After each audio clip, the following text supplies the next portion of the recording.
Surgery లేకుండా sciatica, spondylitis, frozen shoulder కి కేవలం 45 నిమిషాలలో నొప్పి లేని అత్యాధునిక చికిత్స ప్రాణ పెయిన్ క్లినిక్. ఒకే ఒక ఐటెం సాంగ్ ఆమె కెరియర్ ని మార్చేసింది. ఏకంగా 5-6 ఆఫర్స్ ని తీసుకొచ్చింది. వచ్చే ఏడాది ఏ సినిమా రిలీజ్ అయినా అందులో ఈ అమ్మడు ఉండాల్సిందే అన్నట్టుగా కెరియర్ మారిపోయింది. ఇంతకీ క్రేజీ హీరోయిన్ గా మారిన ఆ ఐటెం గర్ల్ ఎవరో చూద్దామా? తెలుగమ్మాయి శ్రీలీలను దర్శకేంద్రుడు పెళ్లి సందడితో తెలుగు తెరకు ఇంట్రడ్యూస్ చేశారు. పెళ్లి సందడి రిలీజ్ కాకముందే రవితేజ ధమాకాలో ఛాన్స్ అందుకుంది ఈ అమ్మడు.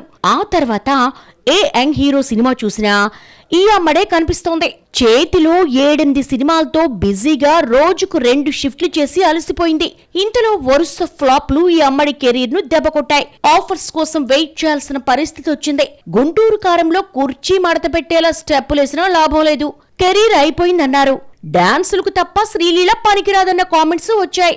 అయితే అదృష్టం కొద్దీ ఈ అమ్మడితో ధమాకాతో హిట్ కొట్టిన రవితేజ మాస్ జాతర కోసం శ్రీలీలనే రిపీట్ చేశాడు. ఎక్స్ట్రాడినరీ ఫ్లాప్ అయినా నితిన్ తో కలిసి రాబిన్ హుడ్ లో నటిస్తోంది.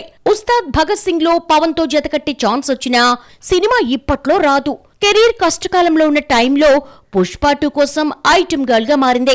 కిసిక్ అంటూ కన్ను కొట్టి వరుస ఆఫర్స్ ను వెనకేసుకుంటోంది. పుష్పలో ఐటెం సాంగ్ ఓ అంటావా మామా కిసిక్ కంటే పెద్ద హిట్ అయినా సమంతకు రాని ఆఫర్స్ శ్రీలీల కొట్టేసింది. ప్రస్తుతం ఏ సినిమా చూసినా శ్రీలీల పేరే వినిపిస్తోంది. అమరంతో సంచలన విజయం సాధించిన శివకార్తికేయన్తో జోడీ శ్రీలీల కట్టబోతోంది. సుధా కొంగర దర్శకత్వంలో ఈ సినిమా లాంఛనంగా మొదలైంది. అఖిల్ హీరోగా వినరో భాగ్యము విష్ణు కథ ఫేమ్ మురళీకిషోర్ అబ్బూరి డైరెక్ట్ చేసే మూవీలో హీరోయిన్ గా శ్రీలీలను ఫైనల్ చేశారు. విరూపాక్ష ఫేమ్ కార్తిక్ దండు డైరెక్ట్ చేసే మూవీలో నాగ చైతన్య సరసన కూడా శ్రీలీల నటించనుంది.